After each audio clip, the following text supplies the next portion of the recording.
At midnight, on a Manhattan rooftop, a very annoyed Spider-Man is encountered by the fabulous Frogman, real name Eugene. These two go a ways back, with Spider-Man having once fought Eugene's father, who was a small-time supervillain named the Leapfrog. When he learned the error of his ways and retired, Eugene would later take the costume for himself and attempt to be a superhero. In doing so, his clumsy attempts to save the day nearly have gotten Peter killed. And he's not interested in working with this Frogman. Eugene doesn't like this talk or Spider-Man's harsh words, so he prepares to leap away. Only for the vigilante to lose control and go flying off the edge of the building. Fortunately, the spectacular Spider-Man is able to catch the wannabe hero. And reluctantly, Eugene thanks Spider-Man for his heroism. Meanwhile, in the Bronx, a villain known as the Walrus meets up with another villain known as the White Rabbit. After checking to see if the Walrus's costume does indeed repel almost all damage, as she's heard, she offers the villain to work with her as a new team of villains, a union of evil known as the Terrible Two. Back at their apartment, Peter complains to Mary Jane about his encounter with Eugene. Mary Jane points out that he talks about Eugene in a way that reminds her of what Spider-Man was like when he first started out as a superhero, and encourages him to take Eugene up on an offer that he made to Spider-Man to join him for a family dinner tonight. She's going to be working late, beyond midnight, and he's very clearly stressed out, having recently dealt with a mess involving Carrie and a villain named Vermin. When she insists that he spend some time with friends and getting some rest, Peter acquiesces and calls Eugene up. He hurriedly tells his Aunt Marie and Father Vincent the news that Spider-Man will be joining them for dinner. Though he is delighted, Vincent is furious to learn that this all happened because Eugene was dressing up like the Frogman again and playing superhero. In spite of this, Vincent reaffirms that he very much does love Eugene. This is actually something that Peter mentioned to MJ. Though he has mixed feelings about Eugene, Vincent is an excellent person that Peter really looks up to. The former villain reminds him a lot of Uncle Ben. Later, in Lower Manhattan, White Rabbit races off with the Walrus. Her plan is to take revenge against the fabulous Frogman after he thwarted both of these villains on separate occasions. When every other villain that had been defeated by the Frogman turned her down, it left only these two to get the Frogman's attention and take their revenge on the hero once and for all. Back in Brooklyn, Spider-Man arrives at Eugene's home, where he's warmly greeted by Vincent, Marie, and Eugene. It is a bit awkward, as Peter can't reveal his secret identity, nor divulge any real information about his family, instead forcing them to talk about stuff like the weather they're having, and other safe topics Spider-Man can deal with. Close to Eugene's home, the White Rabbit and the Walrus begin wreaking havoc on Brooklyn. They know the Frogman is usually spotted around here, and figure if they cause enough mayhem, sooner or later they're bound to get his attention. The Walrus, who really just wants to rob a gas station, reluctantly agrees to White Rabbit's plan, throwing a lamppost through a window. Not long after this, Eugene and his family really start opening up to Spider-Man, showing him pictures of their family and talking about Eugene's mother and Vincent's now deceased wife, who both men miss dearly. The increasingly pleasant evening is interrupted when news of the Walruses and the White Rabbit's rampage throughout Brooklyn is announced on TV. Eugene wants to go and confront these villains, but Vincent insists that he doesn't, pointing out that Spider-Man's already heading there and will no doubt be able to handle these two himself. Though Spider-Man is able to make short work of White Rabbit's powerful umbrella, snapping it clean in half, the Walrus gives him a little bit more trouble. Not so much because of his incredible powers, but because the villain claims to have the proportionate speed, strength, and agility of a walrus, which causes Peter to burst out laughing, becoming distracted and ultimately getting knocked down by the Walrus in a powerful blow. But fortunately, Eugene arrives on the scene, and the fabulous Frogman attacks, jumping around the walrus and hitting him with a mighty blow. Unfortunately for Eugene, the White Rabbit attacks using her backup umbrella. She's nearly able to corner the boy when Vincent, dressed in a spare Frogman suit, jumps in the way and is able to help Eugene defeat her once and for all. As Spider-Man recovers, so does the walrus, who charges at the three heroes. Spider-Man says he's got this one covered, and with a single flick of his finger, he's able to knock the walrus clean to the ground. Both frogmen are impressed with Spider-Man's amazing move, and though at first Spider-Man says all this gushing is gonna go to his head, on second thought, he could use a little bit of head swelling after all he's been through lately, and insists that the gathered crowd and frogmen gush away.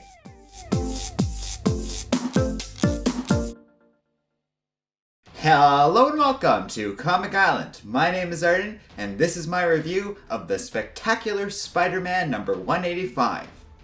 So we begin our next review of a Spider-Man comic as we go through random reviews of Mary Jane appearances throughout this character's history, and in doing so we've stumbled upon our first non-Amazing Spider-Man comic. We are in 1992 as of the publication of this particular issue, and 185 issues into Spectacular Spider-Man. A pretty sizable run considering this isn't the mainstream flagship Spider-Man comic, yet it clearly has been running for years and years by now. I don't know much about Spectacular Spider-Man compared to Amazing Spider-Man, which I pretty much know from start to finish, but as for Spectacular, it's a whole different ballgame, and I know considerably less. What I do know is quite a bit about the creative team behind this. J.M. DeMatteis we've talked about before since he wrote part of the Spider-Man annual we just reviewed as part of this series. He's a big name writer in Spider-Man history, so him doing a good job in writing this comic is unsurprising. Backing him up with the artwork is Sal Buscema, a legendary comic book artist whose work really is felt here. Spider-Man is both expressive, but there's also a lot of fun and energy in this comic. With Rick Parker and Bob Chapin helping out with the artwork, and Danny Figueroa likely doing the lettering, and Tom DeFalco, legendary Spider-Man figure, editing this comic, this is a pretty big name comic book overall, and features a lot of A-grade talent. I really have to respect a comic that on its cover proudly announces, "We're being silly this issue, and I hope you all enjoy it because we're not apologizing for it." And I like it. That tone fits with the whole comic and the general energy of the adventures with Spider-Man and Frogman. Being goofy and laid back means that this comic hits the exact tone that it wants to hit perfectly, and it becomes an entertaining and fun read because of it.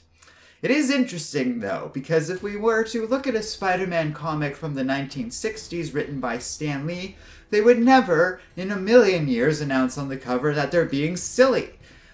Nor would any Silver Age comic necessarily do that, aside from a handful of exceptions, because by and large, with Silver Age comics, the silliness is assumed. That's not the case with the 1990s anymore, and it becomes such an obvious expectation to have darker, more serious storylines about Spider-Man that when they take a moment to step back from that and just have a little bit of fun at this point in Spider-Man history, it seems as though they need to announce it on the cover ahead of time, almost as if to warn the readers, careful, this comic is mostly just for fun. It's weird, but just reflects a change in dynamic behind the comic book industry that happens when you're shooting through time at random intervals. Overall, the actual comic, though, is a lot of fun, and, you take away all the goofiness and stuff, and there's still a good story to this. I really like Peter's relationship with Vincent, the former leaping frog villain turned into the older of the two frogmen heroes in this story, and how he compares the man to Ben Parker. Vincent at first just seems like a grumpy old dad to Eugene, but it's pretty clear even in that early introduction that he very much cares about his son, and this family is a very nice family that Peter clearly respects. Meanwhile, I just love the craziness of this comic. I can think of very few other situations where Spider-Man going to a dinner party, unable to reveal his identity as Peter Parker, unable to be Peter Parker, which would just be so much more natural in a situation, is really funny, and Spider-Man Goes to a Dinner Party was enough of a premise on its own that I enjoyed this comic on those grounds alone. But the action is also great, and I don't begrudge it being here. If anything, it's a lot of fun. White Rabbit and the Walrus are both really fun villains, and their energy is felt throughout this comic. The way the Walrus is just so reluctantly involved in this is really well done. The sequence where he sighs, picks up a lamppost, and throws it out a window is amazing, and it's just such brilliant sequential artwork that Sal Buscema really nails. It's effective storytelling done in a very fun and interesting way. And as for Eugene, he's a cool character. I like how Mary Jane very quickly picks up that when Spider-Man is describing Frogman, he's very much describing himself as Spider-Man when he first started out. She's quick to point that out, being a very interesting spouse in this comic. I really like the dynamic between Peter Parker and Mary Jane of this era. Them being married and settled in and used to each other means that Mary Jane's a confidant on a level that most other superheroes don't get. Even superheroes with friends or certain family members that know their secret identity and understand their double life have trouble wrapping their heads around what it's like to be a superhero. But Mary Jane in this comic really seems to get it. She provides some genuine, honest advice that actually seems to really help make Peter feel better when he's feeling down and low energy after all this stuff going on with Harry Osborn and Vermin outside of this comic. And that makes this comic actually have some merit to it beyond just being a goofy little adventure with a couple of frogmen. There's a sense of this larger story going on and Peter working his way through it, and even though this comic is a light break from a lot of that more serious, larger, serialized content, the individual content of this issue is entertaining of itself, and the actual build-up around this larger serialization stuff is entertaining and interesting in and of itself. We've been remarkably lucky so far in these Mary Jane reviews. I've really enjoyed every comic I've read, and once again would definitely recommend this one. It's a lot of fun, I enjoyed it from start to finish, and I have very few complaints. What complaints I do have are real, but they're very minor. For example, there's a couple of coloring errors in this comic. Not huge, but noticeable enough that I picked up on them. And they weren't necessarily insignificant either. One of the speech bubbles isn't properly colored all the way through, so it's a little hard to tell who's speaking in that one panel. And another coloring's done a little weird when it comes to Spider-Man's lenses on his eyes, so it's all red instead of white in where the eyelid should be.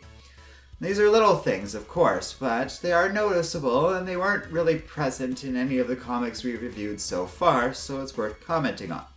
Is it a perfect comic? No. Is the artwork amazing regardless of some of the coloring errors? Definitely, and if anything, the coloring is really good in 90% of this comic. Look at this first page that opens up with Spider-Man being trolled by a dude dressed up as a frog just going, "Hi, hi, hi, hi," over and over again.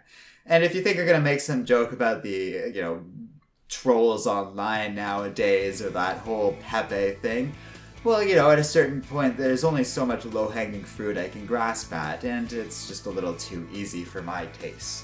So we'll leave it at that. Definitely recommend this comic, definitely enjoyed reading it, and we're going to move on 1 year into the future. Yes, our random journey through time and Mary Jane continues, but only ever so slightly forward. If you're wondering, as we enter into the 1990s, how the Clone Saga is going to fit around all this, well, because we're just plunking around random issues with Mary Jane appearing in it, we're actually going to avoid the Clone Saga entirely. I didn't do that on purpose, but Mary Jane, by a function of her character and what happens in the Clone Saga, doesn't appear much in that particular storyline. So between 1994 and 1996 or so, there's not a lot of Mary Jane comics. As such, we're going to go right up to the edge of that with a 1993 comic, before we skip to the other side of the Clone Saga. It's just an interesting observation that a character who was put into the backseat along with Peter Parker for the Clone Saga understandably isn't going to be talked about much in that particular story arc. But the next comic coming up is a very different one from the relatively lighthearted tones and happy attitude of this particular comic, basically veering in a complete 180 in the other direction. So stay tuned for that. Thanks for watching this video. If you like Comic Island, be sure to check out our Patreon page, the link to which you can find in the video description below. And finally, don't forget to like, subscribe, and keep reading comics.